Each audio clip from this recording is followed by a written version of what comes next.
Praise the Lord.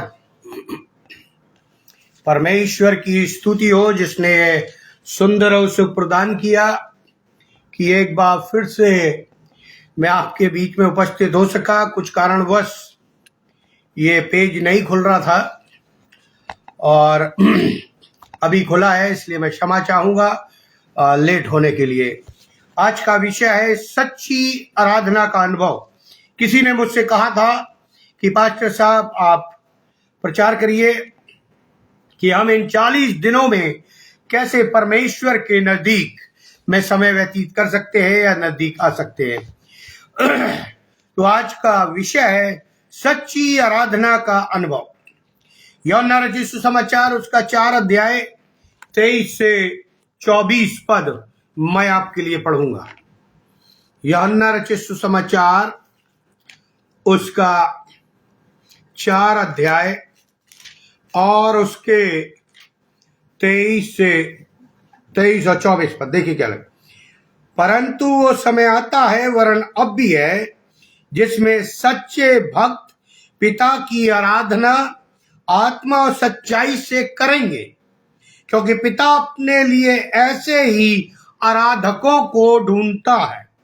परमेश्वर आत्मा है और अवश्य है कि उसकी आराधना करने वाले आत्मा और सच्चाई से आराधना करें। आत्मा और सच्चाई से आराधना करें। जाने ये कैसा सवेरा है जिनके उजालों में अंधेरा है। ताज जिसको तुम समझते हो वो कफन है ना सेहरा है। अक्सर ऐसे सवेरे हमारे और आपके जीवन में आते हैं जिनमें से वास्तव में अंधेरा होता है। अक्सर जिन्हें हम ताज समझ लेते हैं वो सेहरा नहीं होता परंतु कफन होता है। इसका परिणाम या प्राथमिक कारण क्या होता कि परमेश्वर ने जिस उद्देश्य से हमें और आपको या मनुष्यों को बनाया है उस मूलभूत सरल एवं प्रमुख उद्देश्य को हम भूल जाते हैं कि परमेश्वर ने मुझे इस राष्ट्र में क्यों रखा है, आपको कहीं और क्यों रखा है, इसका कोई उद्देश्य है। एक वाक्य में यदि उत्तर देना पड़े कि परमेश्वर ने मनुष्य को क्यों बनाया, तो बड़ा सीधा और सरल उत्तर है कि परमेश्वर ने मनुष्य को इसलिए बनाया कि मनुष्य के द्वारा परमेश्वर की आराधना हो। बस मनुष्य के द्वारा परमेश्वर की आराधना हो, कि मनुष्य परमेश्वर की आराधना करे। अक्सर हम जीवन में इस उद्देश्य को भूल जाते हैं और परमेश्वर ने हमें इसलिए बनाया, ये हम सोचने लगते हैं कि हम पद प्रतिष्ठा धन दौलत को प्राप्त करें। नहीं प्रियो, परमेश्वर ने हमें इसलिए नहीं बनाया। परमेश्वर ने हमें इसलिए नहीं बनाया कि संसार में हम बहुत लोकप्रिय हो जाएं, हमारा नाम अखबारों में छपने लगे, दीवारों पर छपने लगे, पोस्टरों में आने लगे, हमारे नामों के नारे बुने जाने लगे। परंतु परमेश्वर ने मुझे और आपको इसलिए बनाया है, हमें इसलिए संसार में भेजा है और जिसको जिस शहर में गांव में स्थान में रखा है कि हमारे जीवन से उसे आदर और महिमा मिले। परमेश्वर की आराधना हमारे जीवन से होती रहे। मैं आराधना की बात कर रहा हूं, प्रार्थना और उपवास की बात नहीं कर रहा। जब आपके जीवन से आराधना निकलेगी तभी तो आप उपासक होंगे, तभी आप प्रभु में आगे बढ़ेंगे। आगे मैं बताऊंगा। अच्छा होगा यदि आप प्रतिदिन 1-2 भजन पढ़ें। मैं दाऊद की बात कर रहा हूं, जो दाऊद ने भजन लिखा।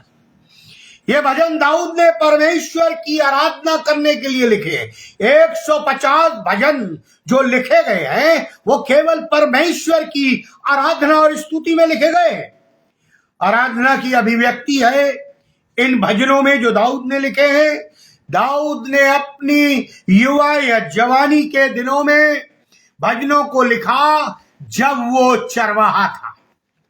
सुबह सुबह जब ओस गिरती होगी, जब सूर्य निकलता होगा और वो अपनी भेड़ों को लेकर तराइयों में जाता होगा, कितना खूबसूरत दृश्य होगा। स्वर्ग की स्वर्णिम किरणें भी अपनी छटा आकाश में बिखेरती होंगी और उस सुबह की खूबसूरती में बैठकर उस खामोशी में, उस तराई में बैठे आनंद से दाऊद परमेश्वर की उपासना करता है और आराधना करता है। उन पहाड़ों पर, उन बादलों पर, उन तराइयों पर, उन वादियों में, उस उगते सूरज में और ढलते हुए सूरज की लालिमा में वो परमेश्वर का गुणानुवाद करता है। प्रियो, इसकी अभिव्यक्ति हम दाऊद के भजनों में पाते। व्यवस्था विवरण उसका 10 अध्याय 12 पद में लिखा है, अब हे इस्राएल, तेरा परमेश्वर यहोवा तुझसे इसके सिवाय और क्या चाहता है कि तू अपने परमेश्वर यहोवा का भय माने और उसके सारे मार्गों पर चले, उससे प्रेम रखे और अपने पूरे मन और अपने सारे प्राण से उसकी सेवा करे। किसी लेखक ने लिखा है, संसार का हर एक मनुष्य किसी ना किसी की आराधना करता है। अब आप अपने जीवन को टटोलिए, मैं अपने जीवन को टटोलता हूं कि हम किसकी आराधना करते हैं। किसी ना किसी की उपासना करता है, व्यक्ति की उपासना करता है, या वस्तु की उपासना करता है, या प्रतिमा की उपासना करता है, या पद की उपासना करता है, या पैसों की उपासना करता है, या किसी अधिकारी, राजा, शासक की उपासना करता है। लेकिन मनुष्य किसी ना किसी की उपासना करता। प्रत्येक व्यक्ति संसार में जो कुछ उसके जीवन में प्राथमिक होता है उसकी आराधना करता है। इसलिए जब हम परमेश्वर ने मूसा को जब 10 आज्ञाएं दी, तो इसलिए उसने पहली आज्ञा जो 2 आज्ञाएं थी वो परमेश्वर की आराधना से जुड़ी हुई थी या संबंधित थी। तू मुझे छोड़ और किसी को ईश्वर करके न मानना, और तू किसी गढ़ी हुई प्रतिमा की आराधना न करना। ये प्राथमिकता से संबंध रखती। कार्मेल पर्वत पर सच्चे परमेश्वर का उपासक एलिया और झूठे बाल देवता के उपासक इकट्ठा है। बाल देवता के उपासक आराधना करते हैं, जैसे मैंने कहा मनुष्य किसी ना किसी की आराधना स्तुति करता है। बाल देवता के उपासक आराधना करते हैं, गीत गाते हैं, चिल्लाते हैं और अपने देवता को पुकारते हैं, परंतु कुछ नहीं होता। तब फिर हम पाते हैं कि एलिया जो सच्चे और जीवित परमेश्वर का उपासक है, परमेश्वर से प्रार्थना करता है, उसकी उपासना करता है, और तब एक आश्चर्य कर्म उत्पन्न हो जाता है, यानी आग गिरती है। आप लोगों ने पवित्र आत्मा का दान पाया होगा, कभी आग का बपतिस्मा आपने लिया? प्रियो, आज हम एलिया और बाल देवता के बीच में अपने आप को देख ले। हम गाना गाते हैं, हम नाना प्रकार की चीजें करते, लेकिन कुछ नहीं होता, आश्चर्य कर्म नहीं होता। इसका मतलब हमारी आराधना, हमारी प्रार्थना, हमारा जो भी कार्य है धार्मिक, वो एक ढोंग में गिना जाता है। यूहन्ना रचित सुसमाचार जो मैंने अभी पढ़ा, जो हमारा टेक्स्ट है, 23 और 24 में प्रभु यीशु स्वयं कहते हैं, परंतु वो समय आता है, वरन अब भी है, जिसमें सच्चे भक्त पिता का भजन आत्मा और सच्चाई से। अब मैं आपसे सवाल पूछता हूं, क्या मसीही लोग चर्च में जाकर परमेश्वर या जीवित प्रभु यीशु की आराधना आत्मा और सच्चाई से करते? यदि आत्मा और सच्चाई से उसकी आराधना नहीं होगी तो हम ढोंगी कहलाएंगे। सब कुछ दिखावे का होगा और वो उपासना नहीं होगी। जो उपासना सच्चे हृदय से नहीं है वो उपासना और आराधना नहीं बल्कि एक पाखंड और ढोंग है। इसलिए जब प्रभु यीशु मसीह की परीक्षा होती है, जिसका वर्णन मत्ती रचित सुसमाचार उसका 4 अध्याय और 10 पद में लिखा हुआ है, शैतान कहता है, यदि तू सिर्फ अपने परमेश्वर की उपासना कर। प्रभु ने कहा, शैतान क्या कहता है, यदि तू झुककर मुझको प्रणाम करे, दंडवत करे, मेरी उपासना करे। तब यीशु ने उत्तर दिया, तू सिर्फ अपने परमेश्वर की उपासना कर और उसी को प्रणाम कर। कितने मसीह हैं इन 40 दिनों में उपवास रखे हुए, लेकिन एक भी काम बाइबल के अनुसार नहीं कर रहे, एक भी काम पवित्र आत्मा की अगुवाई में नहीं कर रहे, सब ढोंग के रूप में कर रहे। और यही कारण है कि आज हमारी प्रार्थनाएं सुनी नहीं जाती। प्रियो,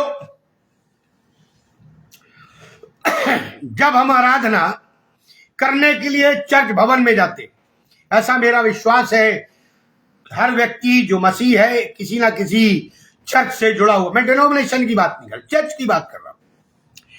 जब कलीसिया का प्रमुख उद्देश्य आराधना करना है तो यह आराधना कैसी होनी चाहिए? आत्मा और सच्चाई से आराधना कैसे हो? परमेश्वर की आराधना हम कैसे करें? इस संबंध में मैं आपसे 4 चीजें शेयर करना चाहूंगा ताकि आप इन 40 दिनों में अपने आप को परमेश्वर के नजदीक लाए और अपने संबंध मधुर बनाए। पहली बात, सच्ची आराधना तब होगी जब हमारा ध्यान स्वयं से हटकर परमेश्वर या त्रिएक ईश्वर पर केंद्रित हो जाएगा। स्वयं से हटकर, मैं से हटकर।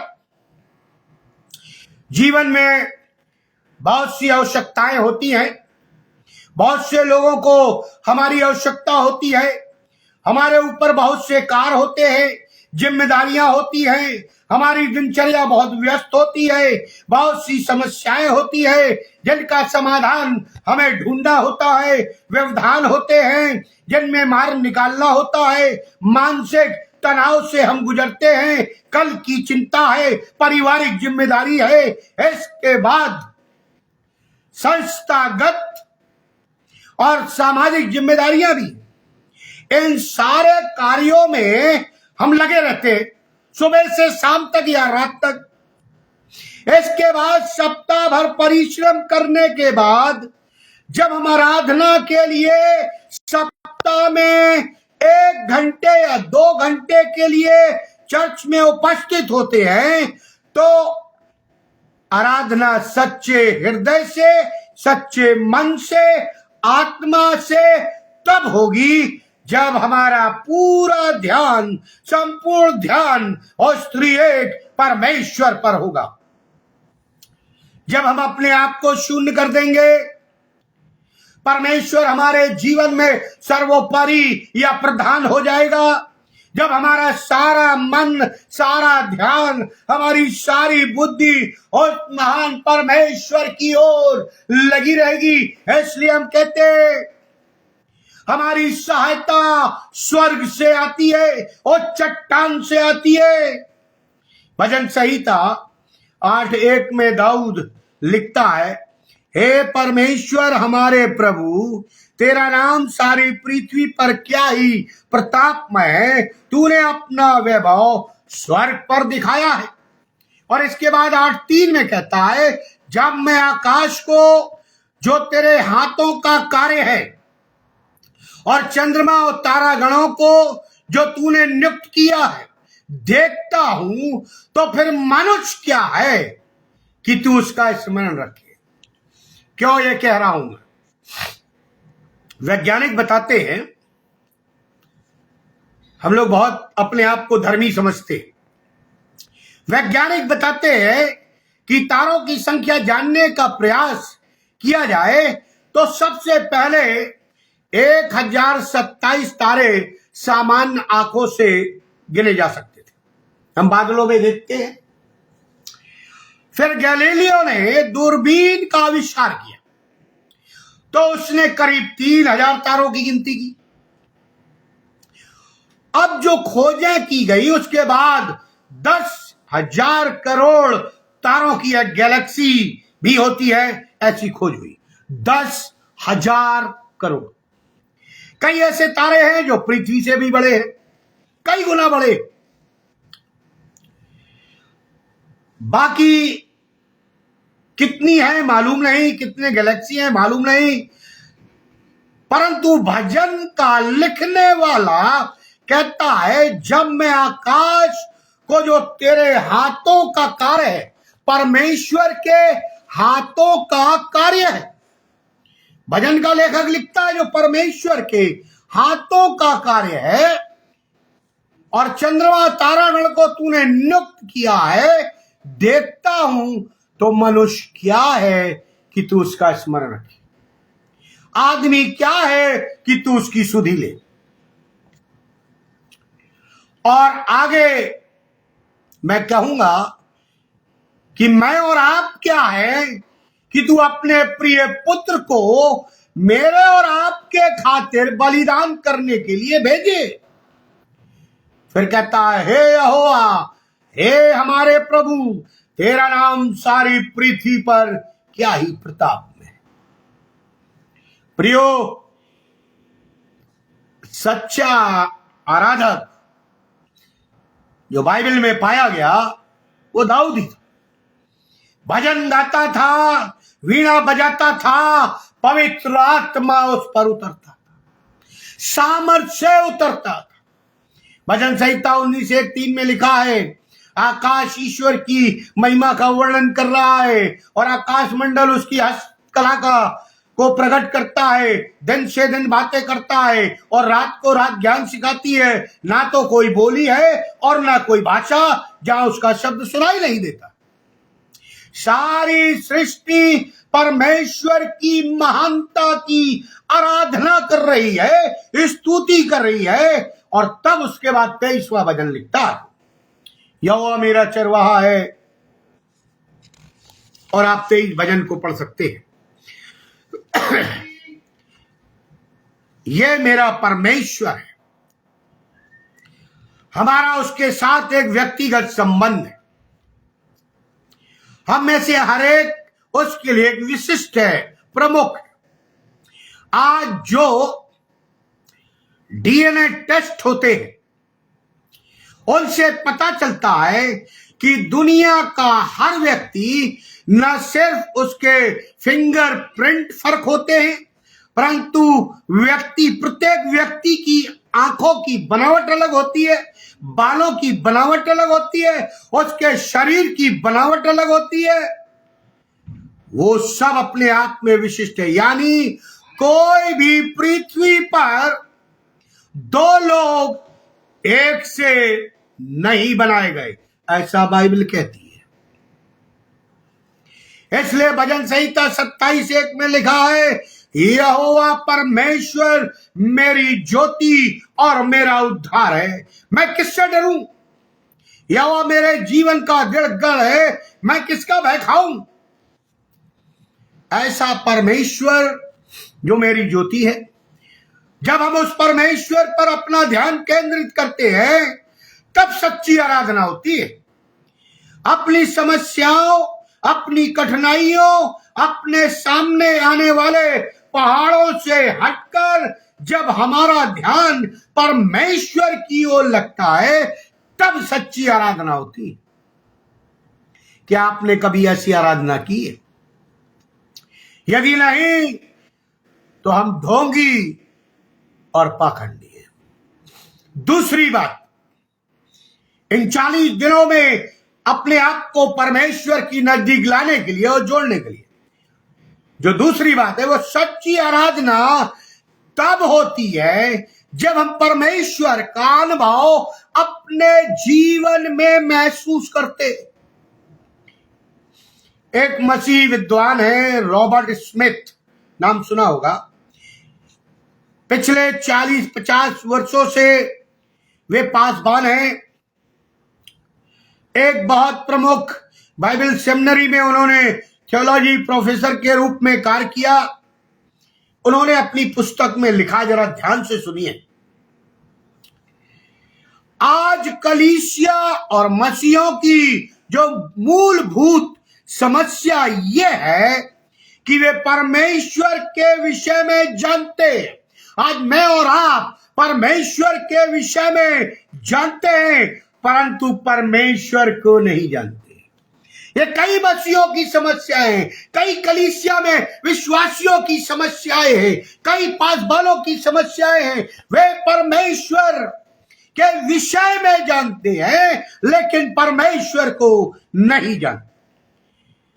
किसी के विषय में जानना एक बात होती है, परंतु किसी को जानना दूसरी बात होती है। किसी के विषय में मस्तिष्क से यानी दिमाग से जान सकते हैं, परंतु किसी को जानना दिल से भी होता। उन्होंने आगे लिखा अपनी पुस्तक में, आज कलीसिया की मूलभूत समस्या परमेश्वर की समस्या है, क्योंकि कलीसिया को नहीं मालूम, हम नहीं जानते कि परमेश्वर के साथ क्या करें और परमेश्वर के बिना क्या करें।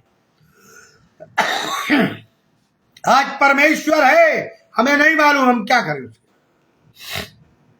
उन्होंने एक बात और लिखी है, परमेश्वर का भवन, मैं चर्च की बात कर रहा हूं, का अर्थ ये नहीं कि उस भवन में परमेश्वर का निवास।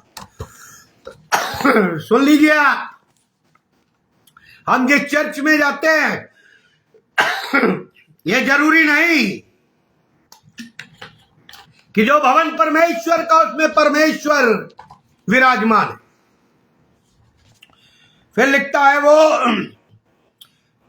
हम कह तो सकते हैं कि यह परमेश्वर का मंदिर है, यह परमेश्वर का भवन है, परंतु आप बहुत से चर्च भवनों में पाएंगे कि ये कलीसिया अभी भी मृतक पड़ी हुई है, मृतक पड़ी हुई है। बाइबल में लिखा ना, you are the temple of God, तुम परमेश्वर के मंदिर हो। अरे जब यही पवित्र नहीं होगा तो हमारा भवन कैसे पवित्र होगा, हमारी भेंट कैसे पवित्र होगी, हमारी प्रार्थना कैसे पवित्र होगी, हमारी आराधना कैसे पवित्र होगी। यह सोचने वाली बात। यूट्यूब पर मैं सर्च करता रहता हूं। ऑस्ट्रिया और वियना में जैसे यहां पान की दुकानें होती है हमारे भारतवर्ष में, उसी प्रकार हर चौराहे पर खूबसूरत चर्च भवन बने हुए। ध्यान से सुनिए। परंतु यदि आपको उन्हें देखना हो अंदर जाकर, तो आपको टिकट लेना होगा, क्योंकि उन्हें म्यूजियम बना दिया गया।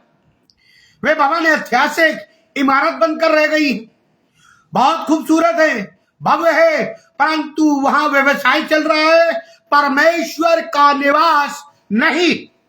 और आज कई कलीसियाएं ऐसे ही हमारे बीच में पाई जाती। प्रभु यीशु मसीह स्वयं कहते हैं, तुमने मेरे पिता के निवास को डाकुओं की खो बना दिया। भवन होने का अर्थ यह नहीं है कि उसमें परमेश्वर निवास करता हो। मुद्दे की बात यह है, कि सच्ची आराधना तभी होगी जब हम परमेश्वर का अनुभव अपने जीवन में कर सकेंगे। हो सकता है हमारे पास बहुत से कार्यक्रम हो, कलीसिया की बात कर रहा हूं मैं, समय निर्धारित हो, सब कुछ व्यवस्थित हो, सारा सिस्टम अच्छा हो, सारी तैयारियां हो, सारी योजनाएं हो, परंतु उस आराधना में परमेश्वर का अनुभव कहां है? एक सवाल है। परमेश्वर की कमी संपूर्णता से व्याख्या नहीं की जा सकती। हम कभी भी परमेश्वर को पूर्णता से व्याख्या नहीं कर सकते। परमेश्वर को शब्दों में वर्णित नहीं किया जा सकता। मूसा ने परमेश्वर से कहा, तू अपना नाम बता, मैं फिरौन को जाकर बताऊंगा। परमेश्वर ने कहा, मैं जो हूं सो हूं, मुझे नाम में कैद मत करो मूसा, मुझे सीमाओं या नाम की सीमाओं में मत बांधो, मैं असीमित हूं। प्रियो, परमेश्वर रंगों में चित्रित नहीं किया जा सकता। परमेश्वर को रंगों में विचरित नहीं किया जा सकता। परमेश्वर का एहसास किया जा सकता है। जब तक वो एहसास हमारे जीवन में नहीं होगा, तब तक सच्ची आराधना हम नहीं कर सकते, या हमारी आराधना सच्ची नहीं होगी। याकूब अपने भाई से भाग रहा था, रास्ते में नींद आ गई। आप जानते हैं, पत्थर को तकिया बनाकर सो जाता है। तब उसको स्वप्न में दर्शन होता है कि स्वर्ग तक सीढ़ियां हैं, मानो परमेश्वर की उपस्थिति से वो भर गया। परमेश्वर के आंगन तक वो पहुंच गया। स्वर्ग का द्वार उसको दिखाई देता है, और तब परमेश्वर उससे बातचीत भी करता है। परमेश्वर उसको आशीष भी देता है, और मैं तेरे आने वाले वंश को भालू के किनकों के समान बढ़ाऊंगा, उन्हें आशीषित करूंगा।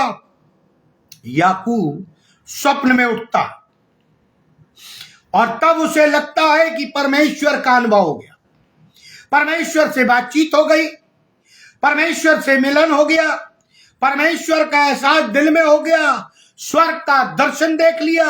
और तब वहां एक खंबा बनाता है जिसका नाम वो बेतेल रखता है। यशाया को जब तक परमेश्वर का अनुभव नहीं होता, तब तक वो दूसरों में खोट देखता है, उसकी नजर संसार पर जाती है। परंतु जब उसको परमेश्वर का अनुभव होता है, फिर वो कहता है, हाय मैं नाश हुआ। यशाया 5वें अध्याय में वर्णन है, यशाया को परमेश्वर का अभिज्ञान तो है परंतु अनुभव नहीं है।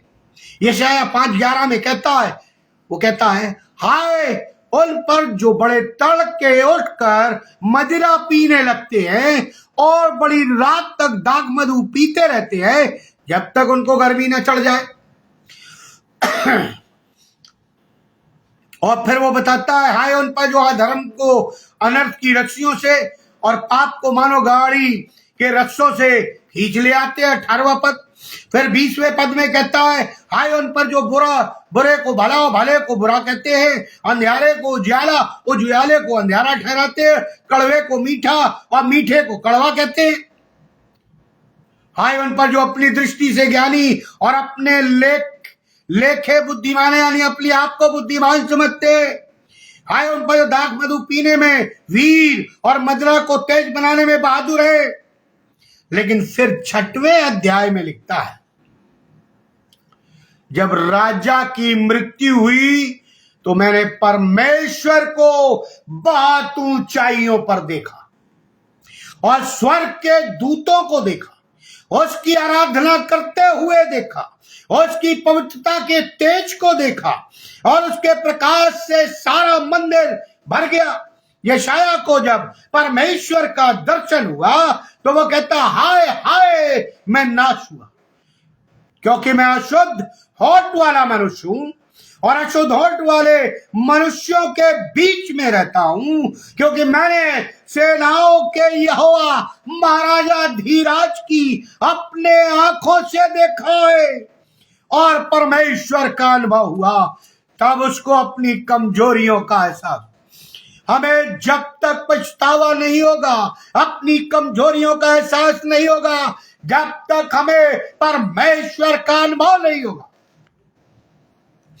शाऊल ने परमेश्वर के विषय में बहुत सुना और वो दमिश्क के रास्ते पर है, परंतु जब प्रभु यीशु मसीह के दर्शन का अनुभव होता है, जब प्रभु यीशु मसीह की आवाज उसे सुनाई देती है, शाऊल शाऊल तू मुझे क्यों सताता है, तो उसका रास्ता बदल जाता है, उसका उद्देश्य बदल जाता है, उसका दर्शन बदल जाता है, उसका संपूर्ण जीवन बदल जाता है। और वो कहता है, ना जाने दे सहित ना जाने दे रहे, मैं एक ऐसे व्यक्ति को जानता हूं जो तीसरे स्वर्ग तक उठा लिया गया। और तब उसे परमेश्वर का अनुभव और भी अधिक होता। प्रियो, मनुष्य अपनी सीमाओं में बंधा है, परंतु स्वर्ग असीमित है। यूहन्ना अपने सुसमाचार के पहले अध्याय में पहली और दूसरी आयत में प्रभु यीशु मसीह के विषय में लिखता है। क्या लिखता है? और जीवन के वचन के विषय में जो आदि में था, जिसे हमने सुना, जिसे हमने अपनी आंखों से देखा, जिसे हमने ध्यान से देखा, जिसे अपने हाथों से छुआ, ये जीवन प्रकट हुआ, उसने हमें देखा, उसकी गवाही देते और तुम्हें उस अनंत जीवन का सुसमाचार देते जो पिता के साथ था और हम पर प्रकट हुआ। प्रभु यीशु मसीह का अनुभव हमने किया और इसलिए हम तुम्हें उस जीवन की गवाही देते हैं, उसका अनुभव हमने किया। आज मैं आपसे पूछता हूं, आपका उद्धार हुआ है, आप पवित्र आत्मा से प्रेरित हुए, भरे गए, तो फिर आपका सुसमाचार क्यों नहीं सुनाते? क्यों डरपोक की तरह घर में बैठे हुए? प्रियो, यदि आप चाहते हैं कि परमेश्वर आपको ग्रहण करे, तो सच्ची आराधना करिए। अगली बात, सच्ची आराधना करिए। प्रियो, इस अनुभव को करने के लिए आराधना का केंद्रीय भाग, जो अब नई कलीसिया की तरफ मैं जा रहा हूं, प्रभु भोज है। बहुत ध्यान से सुनिएगा। इन 40 दिनों में अपने आप को परमेश्वर की नजदीकता में लाने के लिए सारी आराधना का केंद्र प्रभु भोज है, क्योंकि जब तुम रोटी में से खाते हो और इस कटोरे में से पीते हो, तो मेरी मृत्यु को स्मरण करो। और जब तक मैं ना आऊं, जब तक मैं ना आऊं, उसका प्रचार करते रहो। सवाल उठता है, कितनी कलीसियाएं एवेंजलिज्म का काम कर रही? चर्च में प्रचार करना एवेंजलिज्म नहीं होता। कभी समय मिला तो बताऊंगा इस पर भी। चर्च के अंदर प्रचार करना एवेंजलिज्म नहीं होता। घर के अंदर प्रेयर मीटिंग करना एवेंजलिज्म नहीं होता।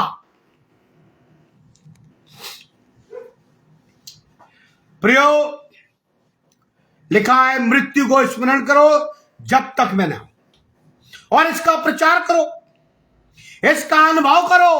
प्रचार के साथ अनुभव करो कि तुम्हारे लिए मेरी देह तोड़ी गई, मेरा रक्त बहाया गया। अब इसको कई लोग दूसरे वे में ले लेते कि प्रभु भोज एक ऐसा संसाधन है जिससे मसीह लोग पवित्र हो जाते हैं। ऐसा बाइबल में नहीं लिखा है। प्रभु भोज हमें पवित्रता की ओर नहीं ले जाता।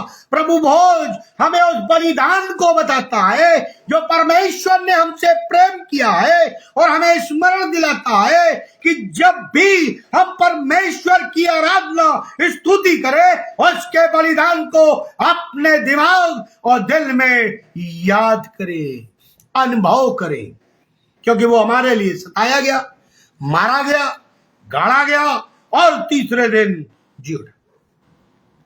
अगली बात, इसका अनुभव करो, मुझको चखो, मेरा अनुभव करो, मुझको ग्रहण करो, और तब जाकर प्रचार करो। क्योंकि अनुभव जब तक नहीं होगा, प्रचार नहीं होगा। आप प्रचार नहीं कर सकेंगे, आपको हिम्मत नहीं आएगी, आप डरपोक रहेंगे जब तक आपको प्रभु यीशु मसीह के बलिदान का अनुभव अपने जीवन में नहीं होगा, सच्ची आराधना का अनुभव या एहसास नहीं होगा, आप प्रचार, प्रार्थना, उपवास नहीं कर सकते। और करते भी हैं तो वो एक ढोंग कहलाएगा।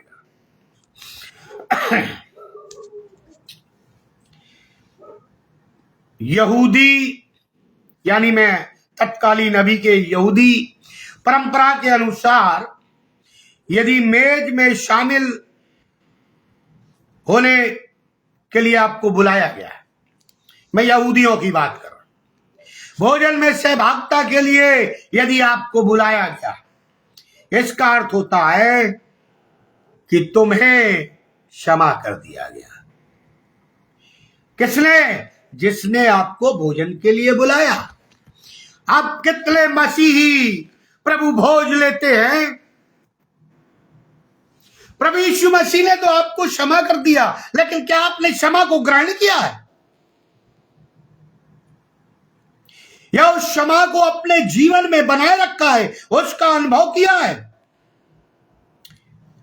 दुश्मन को अगर भोजन के लिए आमंत्रित कर लिया तो इसका अर्थ होता है तुमको क्षमा मिल गई है, और मेज में सहभागी का अर्थ होता है यह दर्शाना था कि तुम्हारा सबसे बड़ा आंतरिक संबंध हो गया है, यानी अब वो कटुता, वो दुश्मनी, वो बैरभाव, सब कुछ उस व्यक्ति ने भुला दिया है। परमेश्वर के विषय में हर एक जो कलीसिया का सदस्य है, विषय में जानना एक बात है और परमेश्वर को जानना अलग बात। परमेश्वर के विषय में जानना अलग बात है और परमेश्वर को स्वयं जानना अलग बात है। आराधना वहां होती है जहां मनुष्य को परमेश्वर का अनुभव होता है। आराधना वहां होती है जहां यह सीमित असीमित से मिलता है। आराधना वहां होती है जहां यह सृष्टिकर्ता का स्पर्श करती है। आराधना वहां होती है जहां शब्दों को संगीत मिलता है। आराधना वहां होती है जहां नदी सागर में विलीन हो जाती है। आराधना वहां होती है जहां शब्द खो जाते हैं और भाव गीत गाने लगते हैं। आराधना वहां होती है जहां परमेश्वर का अनुभव अंतरात्मा में होता है। तीसरी बात, समय बहुत तेजी से जा रहा है। सच्ची आराधना तब होगी जब हम परमेश्वर की आवाज सुने, जब महसूस करेंगे। और है तीसरी बात, जब हम परमेश्वर की आवाज सुने। सप्ताह भर हम कितनी बातें सुनते हैं, अपने आप को आंकिएगा। लोगों से आलोचनाओं की बात सुनते हैं,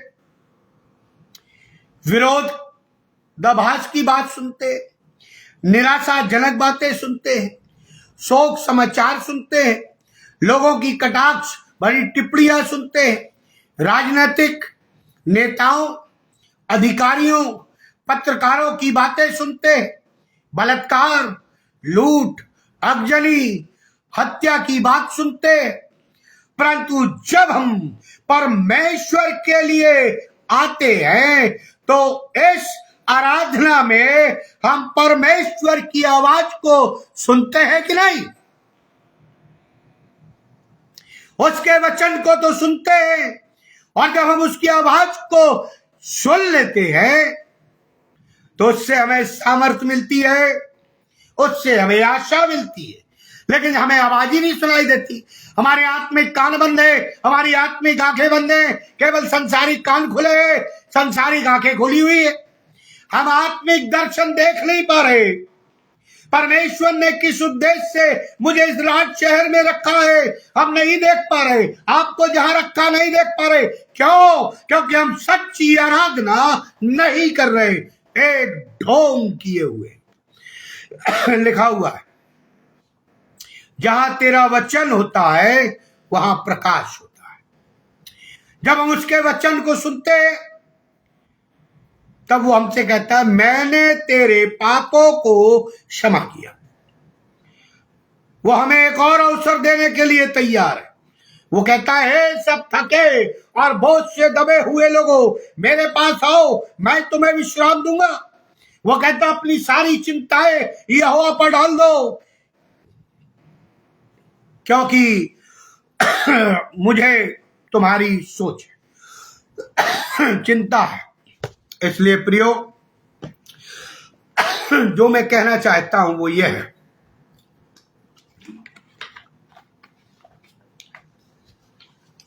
आज हम बहुत कुछ दुनिया में कर रहे हैं। क्या बाइबल के नियम के अनुसार कर रहे हैं या पवित्र आत्मा की अगुवाई के अनुसार? बहुत सी कलीसियां, मैंने बीच में भी कई संदेशों में कहा, परंपराओं को लेकर चल रही। परमेश्वर परंपराओं से नहीं जकड़ा हुआ है। परमेश्वर सच्ची आराधना चाहता है। भजन संहिता के अध्याय में लिखा हुआ है, मैंने तेरे वचन को अपने हृदय में रख छोड़ा है कि तेरे विरुद्ध पाप न करूं। वचन पाप करने से हमें रोकता है। 49 में लिखा है, जो वचन तूने अपने दास को दिया उसे स्मरण कर, क्योंकि तूने मुझे आशा दी है। इस वचन के द्वारा कैसी भी परिस्थिति में आशा। 50वें पद में लिखा है, मेरे दुख में मुझे शांति उसी से हुई है, क्योंकि तेरे वचन के द्वारा मैंने जीवन पाया। तेरे वचन के द्वारा मुझे शांति और जीवन मिला। प्रियो, फिर आगे कहता है 93 पद में, मैं तेरे उपदेशों को कभी नहीं भूलूंगा, क्योंकि उन्हीं के द्वारा तूने मुझे जिलाया। तेरे वचन के द्वारा तूने मुझे जिलाया है। मेरा जीवन तो पाप में मर गया था, तूने मुझे जिलाया। 104 पद में लिखा है, तेरे उपदेशों के कारण मैं समझदार हो जाता हूं, इसलिए मैं जब मिथ्या मार्ग से बैर रखता हूं। मिथ्या कल्पना। 105वें पद में लिखा है, 119 के, तेरा वचन मेरे पांव के लिए दीपक और मेरे मार्ग के लिए उज्ज्वला। 130 पद में लिखा है, तेरी बातों के खुलने से प्रकाश होता है। 173वें पद में लिखा है, तेरा हाथ मेरी सहायता करने के लिए तैयार रहता है, क्योंकि मैंने तेरे उपदेशों को अपनाया है। जिन्होंने नहीं अपनाया वे पाखंडी। प्रियो, परमेश्वर का वचन इन 40 दिनों में जब हम उपवास रखते हैं, मन्नतों को मानते हैं, प्रार्थना करते हैं, वचन को पढ़ते हैं, तो वो हमें सामर्थ्य देता है, ताजगी देता है। ये परमेश्वर का वचन है जो हमें फिर से शैतान से जूझने की शक्ति प्रदान करता है, लड़ने की शक्ति प्रदान करता है। जब परमेश्वर के वचन से हम भर जाते हैं, वहां हमारे जीवन में परमेश्वर की आराधना होती है और शैतान डरता है। 7 दिन तक परमेश्वर की स्तुति आराधना हुई और यरीहो की दीवार गिर गई। आज हम अपनी आराधना को दें। आखिरी चौथी और अंतिम बात कहकर मैं समाप्त करना चाहूंगा। समय बहुत तेजी से बढ़ रहा है क्योंकि मैं लेट आया, क्योंकि पेज खुल नहीं रहा था, माफी चाहूंगा। चौथी और अंतिम बात, आराधना में हमारी चिंताएं, हमारे बोझ प्रार्थनाओं में बदल जाते। फिर सुन लीजिए, आराधना, सच्ची आराधना में हमारी चिंताएं, हमारे बोझ प्रार्थनाओं में बदल जाते। आराधना में हमारी चिंताएं, कई प्रकार की चिंता होती, समस्याएं हमारे कंधों से हटकर परमेश्वर के कंधों पर चली जाती। बहुत ध्यान से सुनिए, आज जो बोझ हम चिंताओं का लेकर घूम रहे हैं, आज जो समस्याएं हम अपने सिर पर ढो रहे हैं, वो सब कुछ जब आराधना स्तुति करते हैं तो परमेश्वर के कंधों पर चली। परमेश्वर सर्वज्ञानी, वो हमारी सब चिंताओं को जानता है, वो हमारे सब दुखों और तनाव को जानता है। न सिर्फ वो सर्वज्ञानी है, परंतु वो सर्वव्यापक, सब बातों पर उसका नियंत्रण। कोई भी शासन हो, कई लोग कहते हैं ना, पादी साहब शासन बहुत खराब चल रहा है, तो लीजिए हम इसमें कैसे प्रचार करें, कैसे प्रार्थना करें, कैसे मसीह को आगे बढ़ाए या दूसरों तक पहुंचाए। बाइबल क्या कहती है? सब बातों में उसका नियंत्रण है। कोई भी शासन हो, कोई भी ताकत हो, सब बातों पर जीवित परमेश्वर का नियंत्रण है। और सिर्फ ना सिर्फ सर्वज्ञानी और सर्वव्यापक है, वो सर्व सामर्थी है, जो सब प्रकार की समस्याओं को दूर करने में सक्षम है, क्षमता रखता है। चाहे वो बीमारी हो, लाइलाज बीमारी हो, चाहे पाप हो, लाल रंग के हो, अर्गवानी रंग के हो, हिम की नाई श्वेत करेगा। किसी भी प्रकार की चिंताएं हो, यवा पर डाल दो, वो पूरी करेगा। फिलिपियों 4:4 से 6 से 7 में लिखा है, किसी भी बात की चिंता मत करो, परंतु हर एक बात में तुम्हारे निवेदन, प्रार्थना और विनती के द्वारा धन्यवाद के साथ परमेश्वर के सम्मुख उपस्थित किए जाएं। अब हम कहाँ उपस्थित कर रहे हैं? चर्च के अंदर। अरे परमेश्वर के समक्ष, उसके चरणों पर उपस्थित करें। जब हम प्रार्थनाएं करते हैं, जब हमारे कंधों से वो बोझ परमेश्वर के कंधों पर चला जाता है, तब लिखा है, परमेश्वर की शांति जो समझ से परे है, तुम्हारे हृदय और तुम्हारे विचारों को प्रभु यीशु मसीह में सुरक्षित रखेगी। जब हमारी आराधना होती है तो हमारे ये बोझ उतर जाती है। ये मैं नहीं कह रहा, बाइबल कह रही है। ये कंधे बदल जाते हैं जब शांति हमारे दिलों में आती है और परमेश्वर हमें शक्ति देता है। भजन संहिता उसका 84 अध्याय 10 पद में लिखा है, पढ़ दूंगा। दाऊद आराधना के बारे में इसलिए लिखता, क्या लिखता देखिए, क्योंकि तेरे आंगन में का एक दिन और कहीं के 1000 दिन से उत्तम है। दुष्टों के डेरों में वापस करने से अपने परमेश्वर के भवन की डेवड़ी पर खड़ा रहना, चौखट पर खड़ा रहना ही मुझे अधिक भावता है। कितनी मधुर और अच्छी बात कही। कई लोग तो परमेश्वर की डेवड़ी पर ही नहीं आते, सालों से नहीं आ रहे। भवन की तो बात छोड़ दीजिए।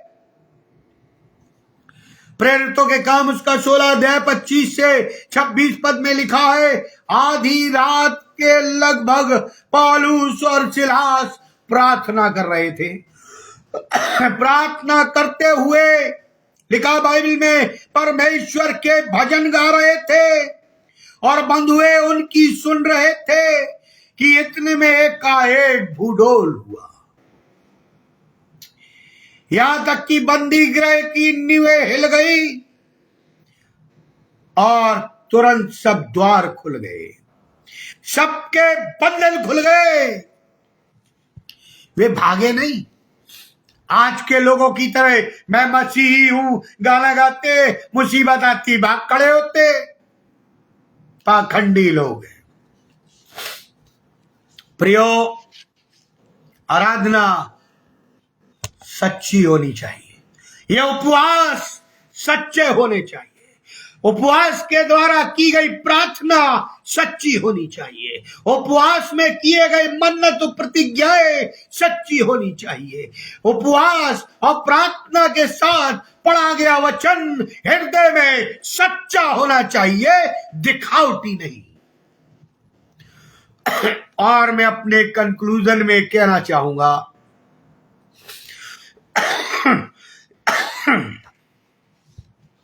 जहां परमेश्वर की आराधना होती है, त्रिएक ईश्वर की आराधना होती है, वह हमारे जीवन की समस्याओं की नींवें हिल जाती है, फाउंडेशन हिल जाती है, बंद द्वार खुल जाते हैं और बंधनों से भी मुक्ति मिल जाती है।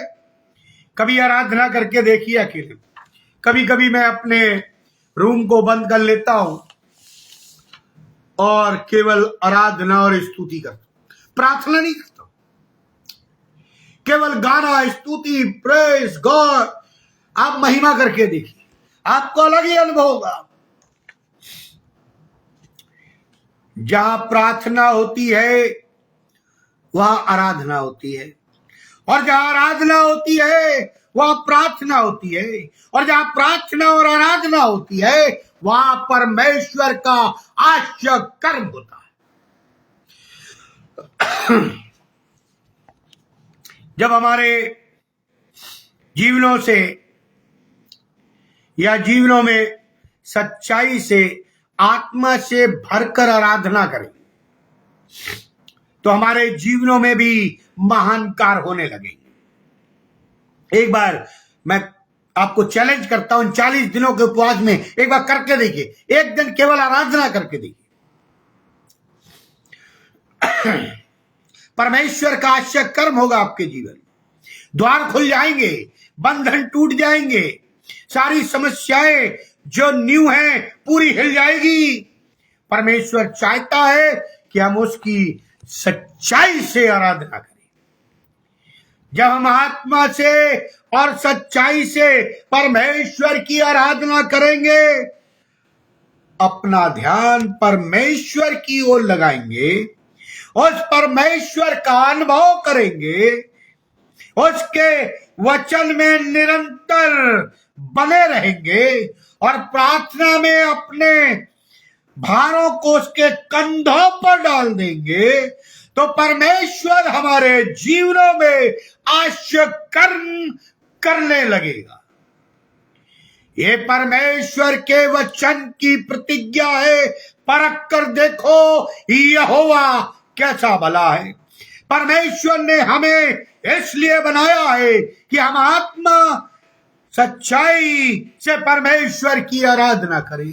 इसलिए प्रियो, मैं अंत में कहना चाहता हूं, इन 40 दिनों में यदि आप अपने जीवित परमेश्वर का अनुभव करना चाहते हैं, अपने बंधनों को खोलना चाहते हैं, जो शैतान के द्वारा जकड़े हुए, अपनी आत्मा को खोलना चाहते हैं, अपनी बुद्धि को, अपने ज्ञान को प्रभु यीशु में खोलना चाहते हैं, आराधना स्तुति करें। आपको मालूम है, सदूकी और फरीसी चौराहों पर खड़े होकर लंबी चौड़ी प्रार्थना किया करते। सदूकी और फरीसी सप्ताह में 2 बार उपवास किया करते थे और प्रभु के चेलों पर दोषारोपण करते थे क्या कारण है तेरे चेले उपवास नहीं करते? तो परमेश्वर ने कहा वे दिन आएंगे, प्रभु का पुत्र कहता है, जब वे उपवास करेंगे, जब दूल्हा उनसे अलग किया जाएगा। अब दूल्हा उनसे अलग है। मैं सवाल पूछता हूं हर एक विश्वासियों से, हर एक कलीसिया के सदस्य से, वो क्यों नहीं उपवास और प्रार्थना करते? वो क्यों नहीं वचन को पढ़ते और क्यों नहीं सच्ची आराधना करते? हम और आप कई पादरियों के पीछे भागते, कई प्रचारकों के पीछे भागते, कई चमत्कार करने वालों के पीछे भागते। मैं आपको चैलेंज करता हूं, एक बार जिसकी आप आराधना करते हैं उसके पीछे भाग कर देखिए, जो एक जीवित है, जिसने स्वर्ग और पृथ्वी को बनाया, जिसने हमसे और आपसे 8000 प्रतिज्ञाएं इसमें की है, जिसने हमसे और आपसे प्रेम किया कि अपने पुत्र को भी बलिदान कर दिया, और बलिदान को स्मरण करके देखिए, तब आपका जीवन बदल जाएगा। आपके जीवन में आश्चर्य कर्म हो गए और आपकी प्रार्थनाओं का उत्तर मिलने लगेगा, यानी आप परमेश्वर में साटे जा चुके होंगे। आइए हम प्रार्थना। अनुग्रहकारी दयालु पिता परमेश्वर, बिनती प्रार्थना करते इन 40 दिनों में के उपवास में प्रभु जी होने दे, हम फ्रेमवर्क में ना करें, हम दिखावटी ना करें, हम कपटियों के समान ना करें, हम पाखंडियों के समान ना करें, बल्कि हम तन मन धन से अपने जीवन को तुझे समर्पित करें, और जो भी कार्य करें उससे तेरी महिमा, ताकि शैतानी बंधन खोले जाए, संसारिक चिंताएं दूर हो जाए, कर्ज जो लिए हैं प्रभु जी वो पटा दिए जाए, बच्चों की जिनको चिंता है वो चिंता मुक्त हो जाए, उनके बच्चे फले फूले और तेरे लिए 100 गुना फल लाए। प्रभु जी जिनकी जो समस्या है वो हल हो जाए, क्योंकि लिखा है जा तेरे विश्वास के साथ ऐसा ही होगा। जैसा तेरा विश्वास है प्रभु जी, हमारे विश्वास को बढ़ा। प्रभु जी हमें सच्चा आराधक बना, हम एक जीवित प्रभु की महिमा करें। हम उस बलिदान को जो प्रभु भोज के रूप में स्मरण करते, जो तूने आज्ञा दी है, उसके महत्व को समझें, क्योंकि तूने हमारे लिए दुख उठाया, बेइज्जती से ही मारा गया। प्रभु जी ये 40 दिन यूं ही ना निकल जाए, बल्कि हम तेरी आत्मा से परिपूर्ण हो, नम्र दीन हो, और तेरी आशीष और दान व वरदानों को प्राप्त करें, प्रभु यीशु क्रीस्त के द्वारा, आमीन।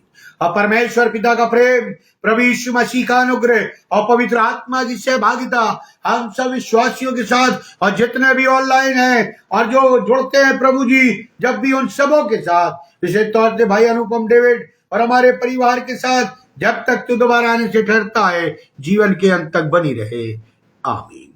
परमेश्वर आप सबों को आशीष दे और आपकी प्रतिज्ञाओं को, मन्नतों को, प्रार्थनाओं को, उपवास को ग्रहण करे और वो प्रभु के लिए आशीषित हो। आइए परमेश्वर आपको आशीष दे। जय मसीह।